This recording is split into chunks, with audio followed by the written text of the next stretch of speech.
Le chef de l'État, Michel Martelly, poursuit les rencontres dans le cadre des consultations préparatoires au dialogue national. Il s'est entretenu hier avec une délégation de 10 personnes représentant le secteur populaire. À l'issue de la réunion, M. René Monplaisir, réputé proche du président René Préval et chef de file de la délégation, s'est gardé de révéler la proposition soumise au chef de l'État.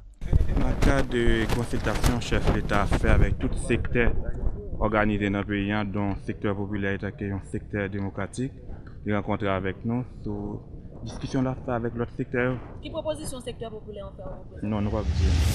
Pour la dernière semaine de consultation, il est prévu que le président Martelly travaille avec des acteurs politiques et des personnalités importantes de la société.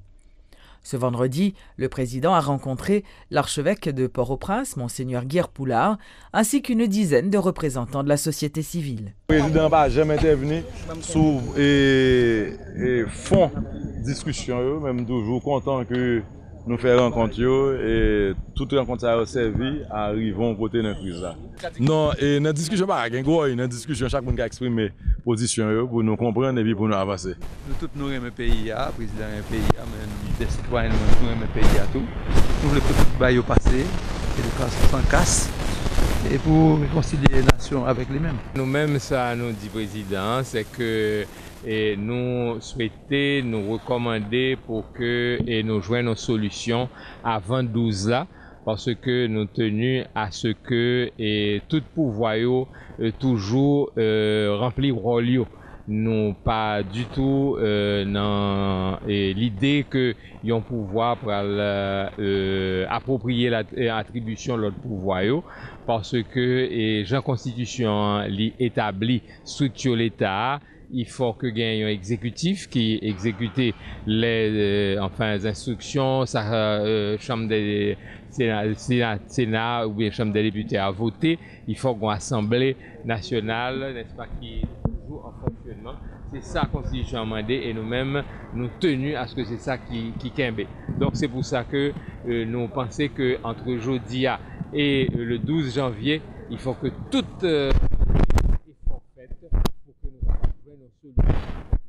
et nous recommander que si tu attendais ça, les fêtes, que un agenda qui définit entre l'exécutif et le Sénat de telle sorte que nous sommes capables de prendre une solution à crise et pour nous capables de gagner toute instance l'État qui continue à fonctionner. Qui est pendant que tu as parlé ça lorsque nous connaissons le président déjà gagné une idée toute faite dans tête.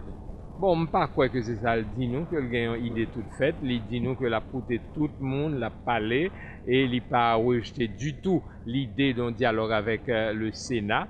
Et naturellement, nous connaissons que le Sénat, c'est une assemblée politique que lié. Il y a un pile temps dans ça. Naturellement, c'est pour ça que nous voyons un petit peu difficile pour capable gagner un Sénat qui présentait comme une institution et qui gagne, n'est-ce pas, une seule tendance. Mais nous-mêmes, ça nous remarqué. Et mercredi, là, nous avons chita avec 12 sénateurs de toutes les tendances. Nous senti que une dynamique qui a développé au niveau du Sénat, côté que nous capables de gagner avant longtemps, un agenda qui est défini par la majorité du Sénat et que si agenda ça est approuvé par l'exécutif, eh bien, il y a une négociation sérieuse capable faite entre le Sénat et l'exécutif pour nous trouver une solution à la crise. Les autorités haïtiennes ont témoigné leur sympathie à l'égard des familles des victimes du Nordé. Le Premier ministre Lamotte affirme qu'une réponse structurelle sera donnée suite aux inondations provoquées par les dernières intempéries dans le Nord. Les dégâts sont énormes, a lancé le chef du gouvernement lors d'une visite sur le terrain et la réponse sera apportée, faisant allusion aux travaux qui seront réalisés par les ministères des Travaux publics et de l'Environnement. Nous campons avec sinistrés, nous campons avec tout le monde qui est victime d'inondation. Nous faisons un premier pas avec 34 millions de gouttes.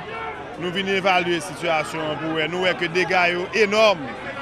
Et nous, pendant notre marché, nous avons parlé avec la population, nous avons en l'air, des vues aériennes pour que nous puissions évaluer la qualité modèle des dégâts, ça est énorme.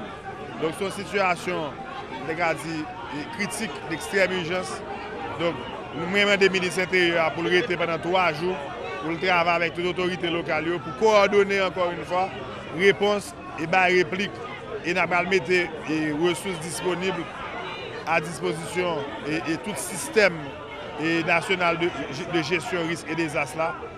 Nous allons DPC moyen que le besoin pour le faire travail là. Et l'objectif là, il était le même.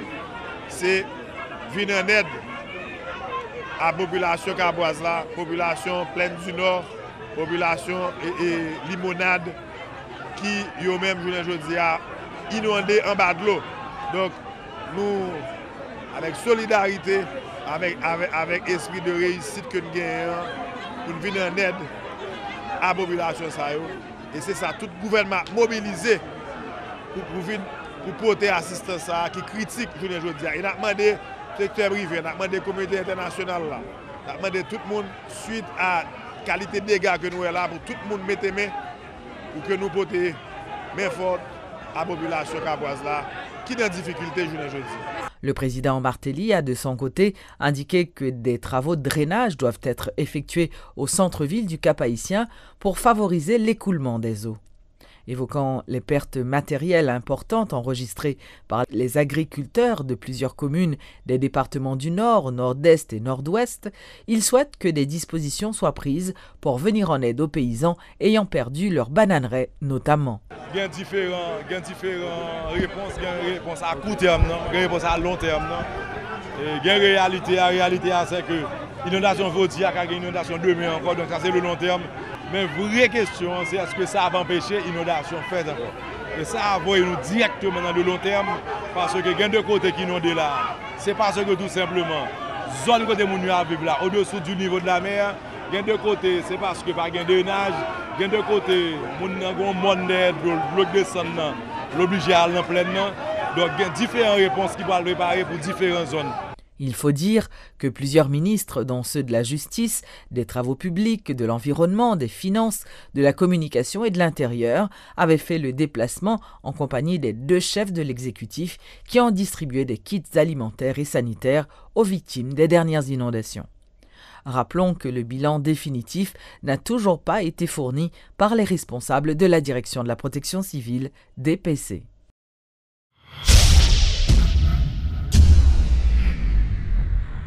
Le ministre des Affaires étrangères, Duli Brutus, s'est dit préoccupé face à la situation difficile qu'éprouvent de nombreux migrants haïtiens vivant aux Bahamas. Selon le chancelier, ces Haïtiens sont nombreux à se faire arrêter et emprisonner en compagnie de leurs enfants en bas âge. Il annonce que l'ambassadeur d'Haïti aux Bahamas a été convoqué dans le but de résoudre ce problème. Nous respecter la souveraineté du peuple bahaméen. C'est leur territoire, ils doivent faire ça en dans territoire. Mais nous sommes très préoccupés devant le traitement qui fait à un pile de monde haïtien qui vivent avec Pariwana sous Bahamas, un pile que tu as arrêté, pour aller mettre dans un centre de détention. Pour nous-mêmes, ils ont été trop loin et nous avons demandé à ce qu'ils corrigent la question ça, puisque faut que nous fassions tout ça possible dans le cadre des bonnes relations qui ont toujours existé entre les 2 gouvernements pour que un traitement beaucoup plus décent qui fait vis-à-vis des enfants, des Haïtiens nés à Bahamas.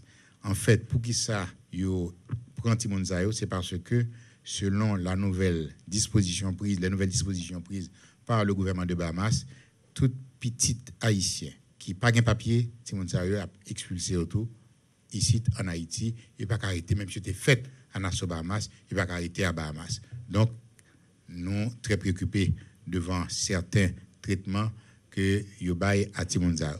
Mais il faut qu'on dise non, ce n'est pas uniquement Nassau Bahamas qu'il y a un problème. Il y a un problème un peu partout dans la région des Caraïbes là.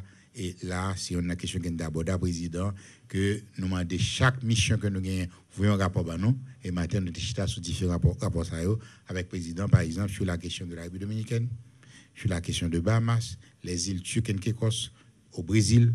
On doit connaître que pour l'instant, nous avons déjà près de 50 000 Haïtiens qui débarquent au Brésil, qui sont victimes de ce des passeurs, qui prennent $4 000 américains, qui exploitent, qui violent. Donc, le problème s'est posé jeudi au Brésil.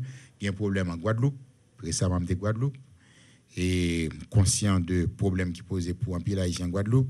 Il y a un problème à Curaçao, il y a un problème au Chili, il y a un problème en Équateur, il y a un problème au Pérou, il y a un problème en Bolivie et à Saint-Martin. Donc, nous mettons d'accord avec le président sur la nécessité pour une approche globale vis-à-vis de la question des Haïtiens dans la région des Amériques. L'Office national d'assurance vieillesse, ONA, fête ses 49 ans d'existence. Les responsables, qui ont organisé plusieurs activités commémoratives, ont aussi procédé ce vendredi à la pose de la première pierre du nouveau bâtiment administratif.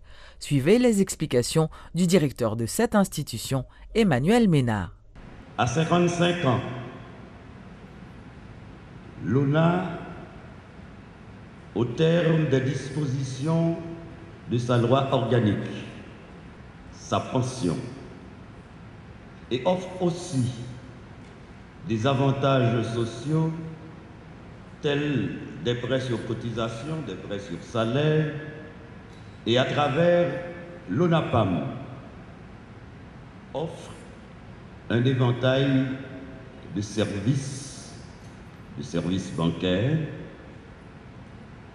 de prêts pour le commerce, l'industrie et aussi des prêts pour contrer les urgences. L'ensemble des cotisations reçues à l'ONA d'octobre à mai s'élève à 1,845,811,391 gourdes 96. Et de juin à septembre, 1,593,281 gourdes 66. Nous fêtons ce 49e anniversaire. Je vous dis bonne fête et j'estime avoir dit. La directrice du réseau de distribution de la maison Henri Deschamps, Marilyn Supplice, a procédé à la remise des prix ce vendredi aux gagnants du tirage de la maison Deschamps. Le premier prix est une motocyclette. Il fallait acheter au détail pour 500 goudes. À ce moment, quand on achetait pour 500 goudes, la personne avait droit à un billet. Mais les employés de la maison Deschamps étaient exclus malheureusement. Ils n'ont pas pu participer. Donc c'est seulement, et c'était couvert dans les 10 départements du pays. Parce que tous les distributeurs, tous les relais avaient des tickets et ils ont collaboré avec la Maison Deschamps pour cette activité. Et ceci, c'était pour promouvoir la qualité de l'éducation en Haïti. Le dernier lot, une moto, voilà la moto, elle est là. Delcy Magali. Delcy, une femme. Bon. Delcy Magali, 71 073. 71 073. Une moto.